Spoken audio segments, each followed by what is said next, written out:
Hey guys, it's me, Alicia, aka Voted Best Hair, and welcome back to my channel. So in this video, I am going to be doing a story time. With Valentine's Day fast approaching, I wanted to take a trip down memory lane and talk to you guys about the time I ended up in the hospital on Valentine's Day. So this whole thing started around February 3rd. I remember because I went to see a Broadway show with a girlfriend in Baltimore, and before we went to the show, we had a couple drinks and some appetizers. We get into the show and I just started having this horrible pain in my stomach. And so I'm like, oh, I guess it's something that I ate. You know, something didn't agree with me, but it was horrible the whole entire time during the show. And I remember my girlfriend saying, well, let's go out after the show, you know, and I'm like, are you kidding me? Like, I'm in like the most horrible pain that I've ever had. I need to go home. So I went home. I just kind of rested up. I really just thought, like I said, that it was something that I ate and, you know, that it would pass.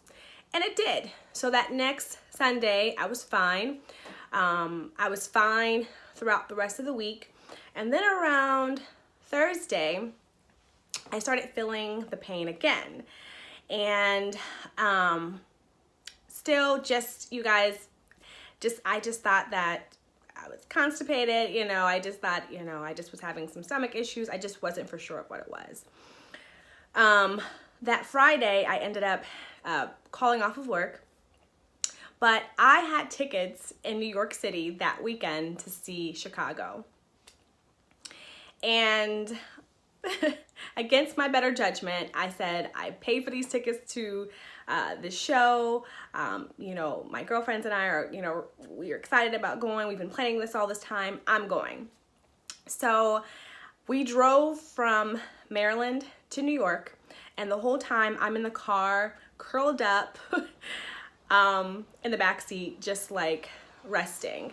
And I had some stomach pain, but it was just, I just felt like I was sick. You know, I just felt really kind of just weird. You know, I just had like a feeling that I had never really had before. So, like I said, I'm curled up the whole time. But then once we get there, I'm starting to feel a little bit better. And you guys, I'm up kicking it, okay? We're listening to 90s R&B, hip hop music, you know, we're just like having a ball. I remember just like, oh, I'm feeling better now. So, you know, we just went out and we had a good time. And then the next morning, I remember we went to brunch and I just wasn't hungry. Like, I had this great meal in front of me, but I just couldn't eat it. And it was just really, really weird. We went to the show, went to see Chicago, and it was great. Then we went back to my cousin's house who lived in New York, and we just kind of, you know, just hung around, just rested a little bit. They planned on going out again that night, and I just was like, it's not happening. You know, I'm just old, you know, this is just not me. So I stayed in, I slept like the whole night. The next morning, we woke up. I started kind of like talking to my cousin who's a veterinarian. I'm like, I don't know what this is. You know, I'm Googling things. I'm like, I don't know, maybe it's my appendix. I think I was starting to get like, you know, like chills a little bit. And I was still kind of having the stomach pain. And she said, yeah, you know, maybe it's your appendix. So we drive back to Maryland on that Sunday and talking to my husband, and I'm like, you know, I don't know what to do. I don't know if I should go to the hospital, if I should go to urgent care, if I should go to the emergency room. You know, I was like, it just feels weird. But at the same time, I was like, you know, I don't want to go to the emergency room when they tell me that I'm constipated or, you know, that it's like nothing. So I texted my primary care physician, who I absolutely love, and I can text her about anything and she will respond like that. And so I was telling her kind of, you know, the symptoms that I was having, and she was like, girl, you need to go to the emergency room. So we go to the emergency room, and you guys know how that goes. You know, they're just doing all these different tests with you to figure out what's going on. I think since I'm a woman, they automatically thought, you know, that I had something going on in, you know, my reproductive, you know, system. So they, you know, did ultrasounds and just different tests with me. So we, spent, a few hours there, going through tests and going through different things. And you guys, I honestly just was like, oh, I'm just constipated. There's nothing wrong with me. And then they finally came out and told me that I had an acute appendicitis and that I needed to have surgery, like, as soon as possible. So, they kind of decided that they needed to wait until the morning once the doctor came in. I guess they called the doctor. The doctor said, just wait till the morning. So they admitted me into the hospital. I sleep in the hospital. My husband, is there with me. And the next morning, the surgeon comes in, and basically all I remember him doing, all I remember him saying is, "You waited too late." That's what he told me. He said, "I waited too late." And I'm like, "Excuse me?" And he's like, "Yeah, you waited too late to come in. Your appendix is infected and we're not gonna be able to do surgery right away." And then he just started spewing off all these medical terms that went right over my head, went over my husband's head. And, at that point, I'm like scared. I'm like, "What are you talking about? They told me I was just gonna have a, simple surgery. And now you're saying all these different other things." And this doctor, you guys, had no bedside manner at all. None. It was the worst experience with him. And, of course, we're scared. We're being told something completely different than what we were told the day before. So we were just like, we need more clarification. And he just was not able to provide that to us. Like I said, no bedside manner. I think there was a little bit of a language barrier there. And, he just was not the doctor for me. So when the nurse came in, I'm crying, you guys. I'm like, "What is going on?" And, the nurse was like, "Maybe you can talk to someone else." She got like the, I guess the managing nurse to come in and speak to us. And, I just expressed my concern with the doctor and how he really didn't explain things very well, and how, we just didn't feel, at ease. And so they asked me if I wanted a new surgeon. And I said, yeah, and so basically we fired him. We fired that surgeon. We got a new surgeon, and she came in. And I think I just prefer women physicians. I just do. All my doctors are women, and I just think they get it. They understand a woman. They understand a woman's body.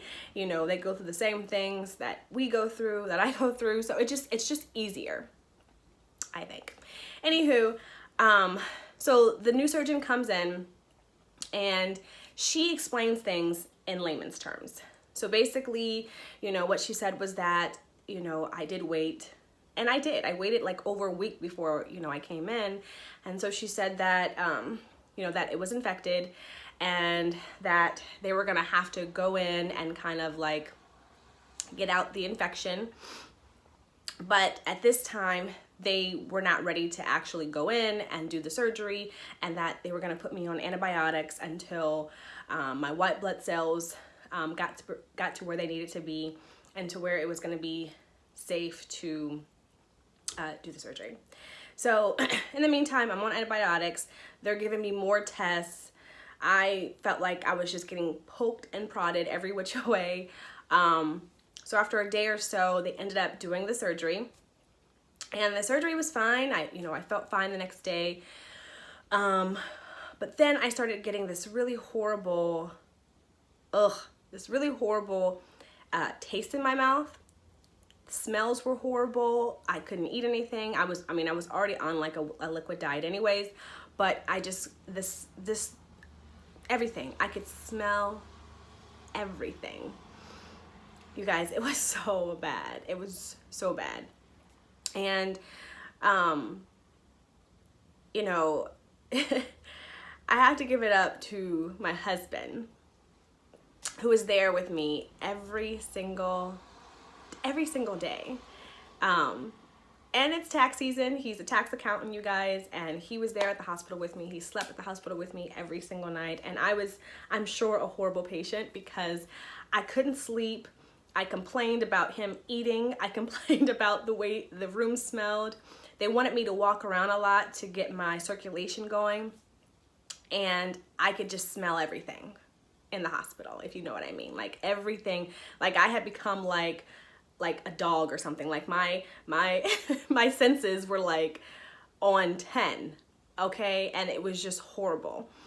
And basically I had to stay longer because my white blood cells still were not where they needed them to be for me to be, you know, released. And so I stayed there, and I stayed there, and I stayed there. And you guys, if you guys have ever been in the hospital, you know you don't get any rest in the hospital. I got no rest. So I'm tired, I'm cranky, everything smells bad, I haven't eaten anything.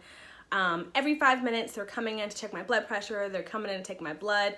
Just as soon as you go to sleep, they wake you back up. It was just the worst experience. The worst experience of my life. And I think I had just kind of like had it after like a week and a half. Like I was like, I don't care what they say when they come in the next, because it's like every morning they come in to assess, you know, how things are looking. And I told my husband, I said, I don't care what they say, I'm leaving today. Again, not listening to my body, not hearing, you know, that I'm just not prepared to leave yet. I just say, I want to leave. Like, I can't take it in here anymore. I want to leave. And so my husband was, you know, with me because he knew how I was feeling. And oh my gosh, Sharif was such a great advocate for me. This was our first year married, you guys. And I already knew like Sharif was like a very, very nurturing person. He just has that way about him. But he was such a great advocate for me. I mean, I would hear him, you know, when the nurses came in, I would hear him, you know, tell them, you know, she's sleeping right now. Can you like come back later? And so, you know, first year married, you know, it was tough, you know, for us because we were, you know, just living together, just, you know, still getting to know each other and understand each other. And this really brought us together. I think it was like God's way of like telling us, you know, you guys are meant to be together. And I just like fell in love all over again because of the way he took care of me. And I just knew that if anything happened to me, he was going to be there for me. And I don't mean to cry because but it's true. So no tears, all happiness. This is happy tears. But anyways, you guys, I decided to leave the hospital. You know, I told them I just couldn't do it anymore. So I left, went home, rested. But once I got home, I started feeling shortness of breath, couldn't breathe. If I just walked up the stairs, it was like I had, you know, ran a marathon. It was crazy. So again, we call the doctors. They're like, you need to come back in. So we go back into the emergency room, and they're thinking, because the flu was going around, they're thinking that I might have the flu. They got the little thing over my mouth, you know, on my nose. They're thinking I had the flu, or, you know, that something's going on with my heart. So they put a heart monitor on me, you know, all these different things.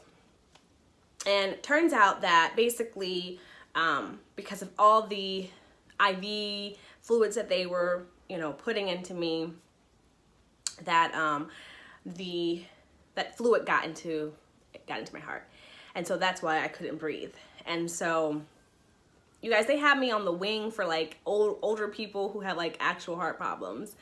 So you guys, by this time, my mom was like, I'm coming up there. You know, she had let Sharif, you know, take care of everything, because he was doing such a great job. But by this time, she was like, my baby back in the hospital, I'm coming back up there. So she came up. She flew up from Ohio, you guys. I love my mom. I That's another one. My mom, you know, she works, and she came up, you know, to take care of her grown daughter. And so, very, very grateful to her. And, oh, gosh, I didn't know this was going to be such an emotional video. But anyways, she comes up, and, she kind of, you know, lets Sharif, you know, rest up, you know, and get himself together, because, you know, it's just as hard for the caretaker, you know, as it is for the person who's going through it. So he did, you know, to have some time. So then they actually do release me from the hospital. I go back home. I remember my mom cooked me some lasagna. I remember we went to the mall because they wanted me to walk, you know, a lot. And so, you know, we walked a lot. And my mom, I think, had to leave, like, you know, she was there for a few days, you know, cooked me some really nice home-cooked meals, and then she had to leave. And then I was back at home, and they thought that I was anemic, and so they were giving me, like, you know, medication for that, which made me not feel well. And so I just wasn't ready to go back to work. I just, you know, stayed in the house, and then eventually I got better. The moral of the story, you guys, is listen to your body. This could have been a very simple procedure for me.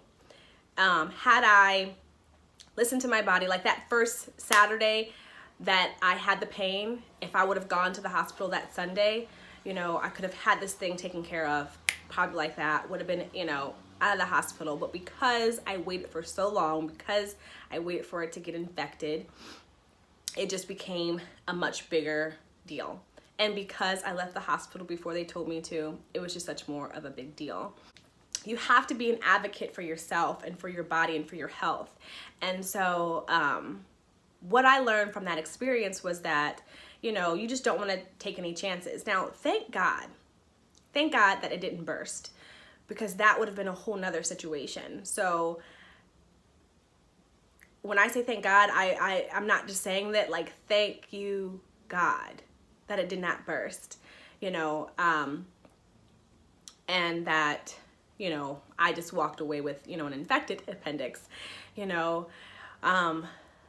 So, you know, like I said, the moral of the story is to listen to your body. You know, don't feel like you are a burden, or that you are, you know, being too overprotective, or, you know, too worried, or anything like that. You know, just listen to your body. That's like the most important thing that I could say. If I could say anything else, is to listen to your body. You know, if something's not right, that pain that I was having was something I had never had before, you know, so I should listen to my body a lot more. So that is how we spent our first Valentine's Day as man and wife. I remember he brought me some balloons and some flowers, and then we ended up going into the gift shop, and we got this bracelet, Alex Naily bracelet. Alright guys, so if you guys like this video, please give me the thumbs up. I don't do many story times, but I always try to do a story time that can be impactful, and just to kind of, you know, let you in a little bit on me and my life. So I hope you guys like the video. If you're not already a subscriber, please subscribe to the channel. And you guys know I always say, seize your destiny and have fun doing it. And what that basically means is do what you love, and do what is fun for you. Do what you would do even if you didn't get paid. YouTube for me has always been an outlet, you know, a way to be creative and a way to express myself. And so this is me seizing my destiny and sharing my life with you guys. So thank you so much for watching, and hope you guys made it to the end of the video. But I will see you in the next one. All right, guys. Happy Valentine's Day.